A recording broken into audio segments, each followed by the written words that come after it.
Breaking na breaking news po ito mga kababayan. Ikagugulat nyo. Ex-Senator Trillanes, umamin po yung matagal niyang sekreto, ibinulgar na kinakatakutan niya si BP Sara. Bakit siya natatakot mga kababayan? Na tila anino, na hinahabol siya sa gabi, na talagang takot na parang nababangungot. Grabe mga kababayan ko. Ito pala ang kanyang dahilan. Nagulat ang sambayanang Pilipino. Ito pala ang kanyang nightmare o isang bangungot na ayaw niyang mangyari. Pag si Inday Sara ang naging pangulo.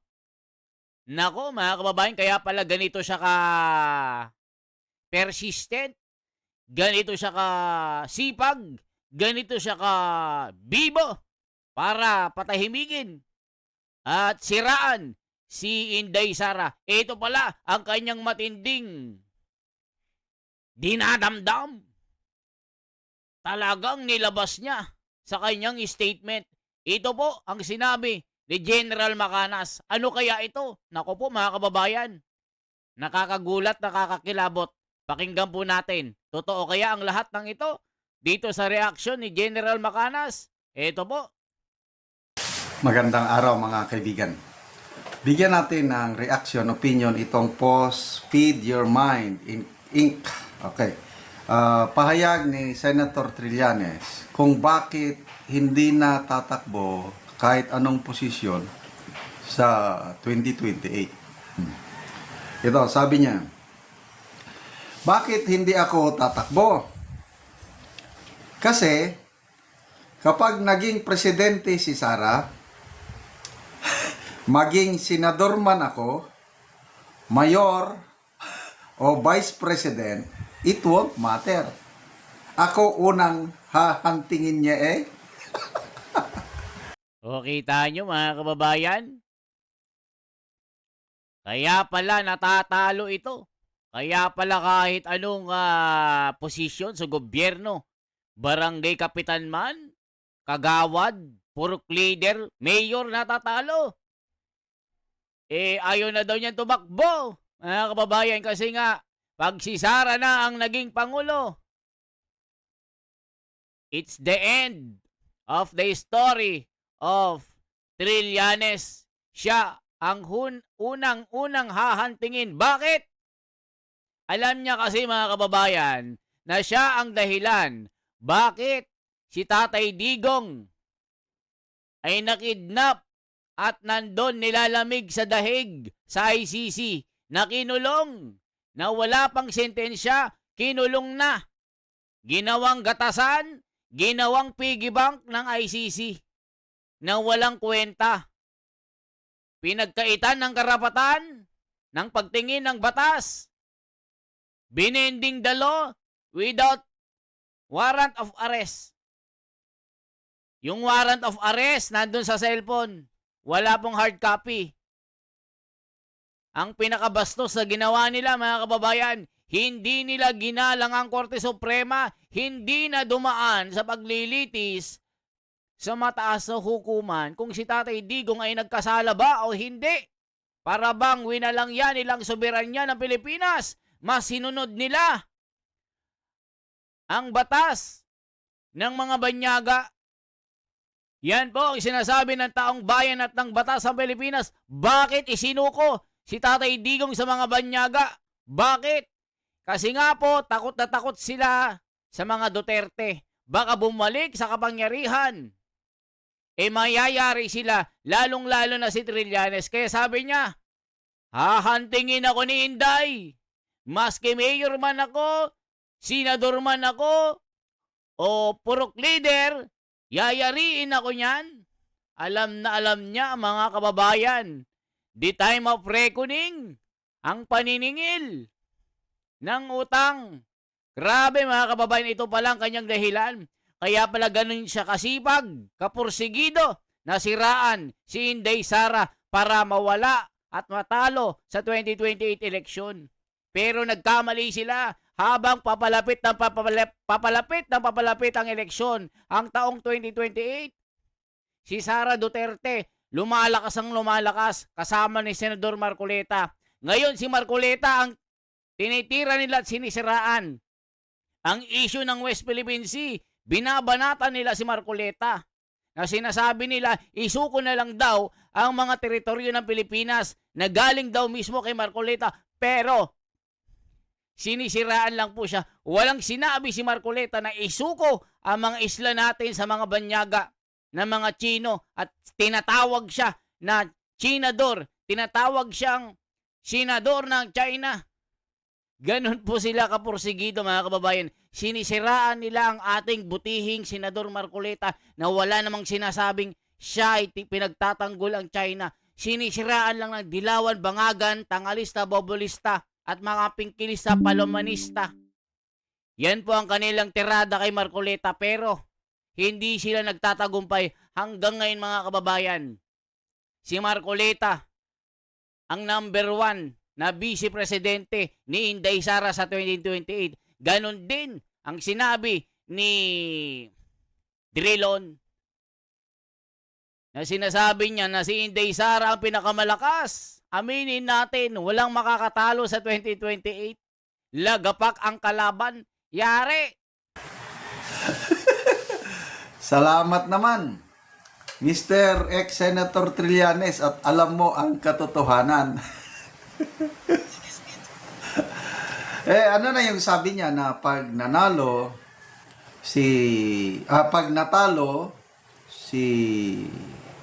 Hontiveros na presidente sa 2028, hindi na daw siya titira sa Pilipinas. Hindi ko na, or kung manalo si Sara, matalo si Risa, hindi na siya manirahan sa Pilipinas. Sa US na lang daw. Everything you want at a price you didn't expect.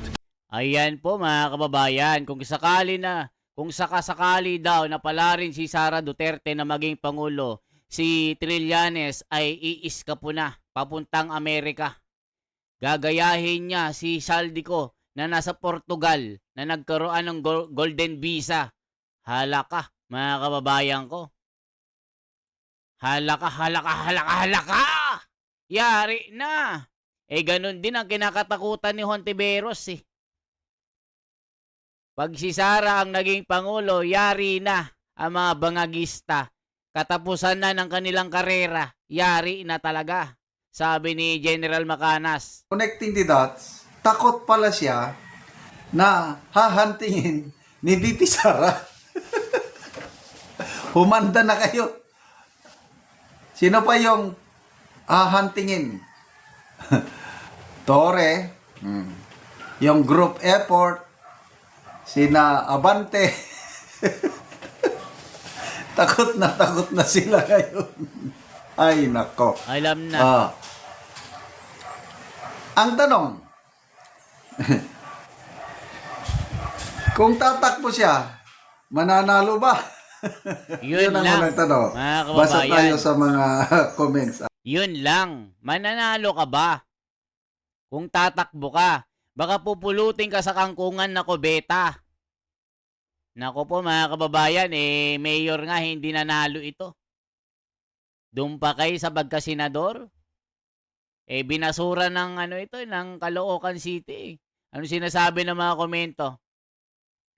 Ito po, dapat lang siyang hantingin mga kawatan at mga sablay. Sabi ni Jonathan June Teramona. Wait lang ang boboto. Walang boboto diyan. Mga bayaran lang. He's not welcome here in the US. We will report him to ICE, including all others involved in corruption under BBM. Joy Anacleto. Takbo ulit Trillanes para naman makita natin kung may gusto sa'yo ang tao at para naman mapatunayan mo yung sinasabi mo na gawa mo. Sabi ni Mabi Galpik.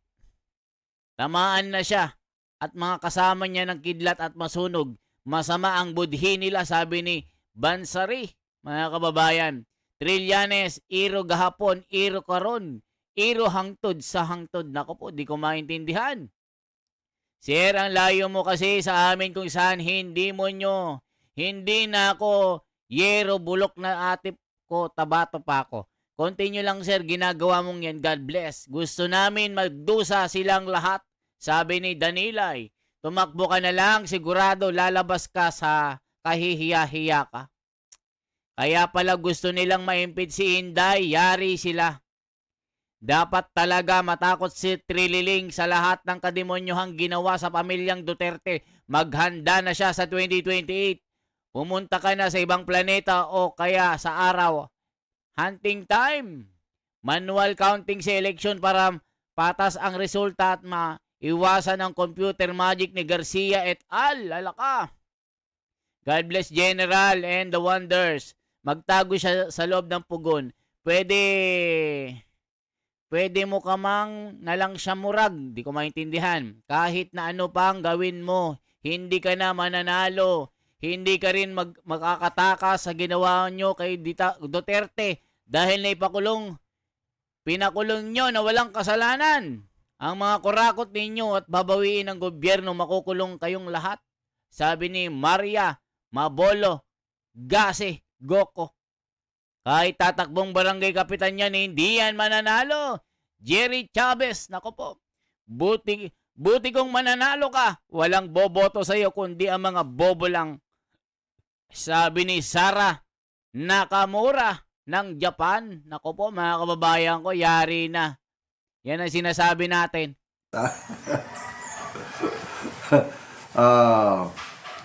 Janice Vito, alam mo na pala eh. Raymond Mananday, bugok ka. Di ka mananalo, oy. Isa pa, gawain mo yan kasi kaya ka takot. Yun ang tanong. Hindi nga siya nanalo sa Caloocan, itong midterm election. Kasi he was born in Caloocan. Nabasa ko yung kanyang short biography. Born in Caloocan pala talaga siya. So, ilang beses na ba siyang tumakbong senador na natalo? Kaisa pa o kadalawa na? O ayan mga kababayan ko. Nako po, Trillanes, kahit anong gawin mo, hindi ka mananalo. Sabi niya mga kababayan, tignan natin Trillanes to BP Sara impeachment. Tignan nga natin mga kababayan. Ito ang sinasabi niya eh. Talagang third impeachment complaint filed against Sara Duterte. Naku po mga kababayan ko. Trillanes impeachment kay BP Sara may tatak kahit walang conviction na halaka. Mga kababayan ko. Trillanes nagbabala impeachment sa mga mahistrado ng korte. Aba, galing naman. Galing naman. Nako po, sabi, maaaring ma-impeach ang mga justice ng SC kung hindi baguhin ang desisyon kay BP Sara. Wow, ang galing naman ni Trillanes. Sino ka? Sino ka para ipa-impeach ang mga hurado? Trillanes to file impeachment versus BP Sara. Nako po, mga kababayan ko. Ano na, Trillanes? Ito po. We have been at the forefront nitong laban kina Duterte since 2016. Mabigat na bakbakan yan. Personal yan. Talagang binantaan ako ng buhay. Sinampahan ng kung ano-anong kaso. Hinaras kami lahat. O, kita nyo mga kababayan. Binabantan daw ang kanyang buhay. O, check nga natin sinasabi ni Trillanes dito. Nako po, Trillanes, kailan ka magbabago? Dapat bang bumalik sa Senado si Trillanes? Nako po mga kababayan. Mananalo kaya itong si Trillanes dito? Nako po. I-check nga natin ito mga kababayan yung mga sinasabi ni Trillanes. Mananalo ka ba Trillanes? Trillanes, ito mga kababayan. Yun po ang aking nababalitaan. Iba't ibang civil society groups at saka mga church leaders ang magfa-file nito. At they are hoping na this time mabibigyan ng puwang. At kagandahan ito, with the new Supreme Court ruling, ang sinasabi ngayon ay doon pa lang sa House of Representatives ay magkakaroon na ng paglilitis, ng investigasyon. Assuming makapasa doon sa sufficiency in form and in substance. Palagay ko hindi naman kami magkakaproblema ng ganon dahil ang pagkakaalam ko, ang ipapasa rin na impeachment complaint ay almost the same as yung na-transmit sa Senado. Nako, mga kababayan. Yun, umiyak siya sa ruling ng impeachment. Sabi niya, kung hindi daw babaguhin ang desisyon ng Korte Suprema, ipapa-impeach daw niya. Ang galing naman ni Trillanes. Ang galing mo naman. Trillanes, agbabala. Impeachment sa mga maestrado ng Korte Suprema. Wow, ang galing naman. Di wow. Trillanes, sino ka para magpa-impeach sa mga hurado? Mga kababayan, naniniwala ba kayo dito? Kay Trillanes, nako po nako. Dating Senador Trillanes, ito, mga kababayan. Nahinog na daw. Nako po, mga kababayan ko. Trillanes, nanginginig na. Nako po, nako. Trillanes, impeachment process maaaring makapekto sa political future ni VP Sara Duterte. Nako po, nako. Ano na ang magiging kapalaran ni Trillanes? Hahabulin ito. Sonny Trillanes is ready to file. Ito po, mga kababayan, tignan nyo po. If I won't see them moving within the next few days, I myself might file one, no? Kasi naka-document na namin yung mga impeachable offenses ni Sara Duterte.